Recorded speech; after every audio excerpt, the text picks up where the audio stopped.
Yeah, sure. So, as a semi-professional athlete that found their passion later in life than most, what advice would you give to those to find their hidden and true potential?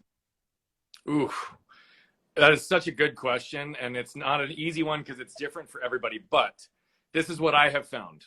I have found that so many of us are born as our brightest, most authentic, burning life, and then we allow the world to just put all these layers on top of us on the things that we should be, the things we should have, the things we should do, as well as all the things we should not be or shouldn't do. We are Hmm. consistently and persistently told that who we are and what we want to accomplish in this world isn't good enough. And so we develop these layers of pain that develop inside of us, many of which we don't heal. And then we develop these layers of armor on the outside of us that don't allow us to portray who we are or allow the universe to find why we're supposed to be here. I'm a big believer that we don't find our purposes find us, but we have to be open to receiving it, which means we have to put our work in to shed those layers of armor so that we actually can receive what we want. So I'm a big believer, and I chased all the what's of the world. What house, what car, what amount of money? I chased all these things because I thought I was chasing my potential. I thought I was chasing my purpose. And it wasn't until I said goodbye to all those things, when I realized I'd lost who I was, started putting in the work on who I was, that all the what's in my world became a manifestation of who I was.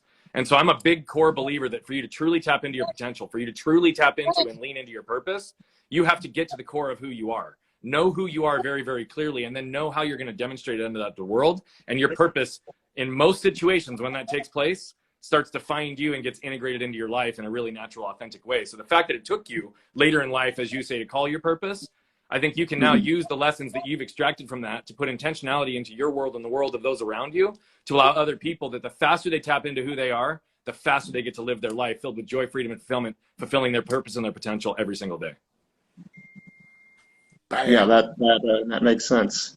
So I always love when B starts channeling, because his RPMs go up to about 103 miles an hour, which is super cool, and that's just coming through him. So it's as close to his potential and his truth as possible. And of course, I agree with him. The way that I articulate that in my vernacular is enjoy the consistent, everyday, persistent, without quit pursuit of your potential.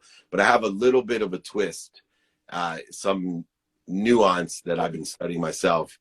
And not only do you need to enjoy the consistent, persistent pursuit of your potential, but you need to know who your God is. Now, let me explain that. Brian didn't know who his God was. When he found out his God was cars, money, and other things, he then was able to determine, that's not who I want to serve. That's not what I want to serve.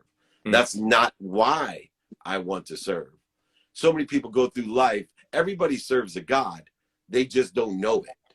And they don't know which God they're serving. And when they can raise their awareness, when they can raise their own identity to what God am I serving, what God do I want to serve, who should I serve, and why should I serve, that's when we start to enjoy the consistent, persistent pursuit of our potential and realize that our potentiality is unlimited, and that we need to not only pursue, but realize that pursuit is in clearing the interference between us and the God we want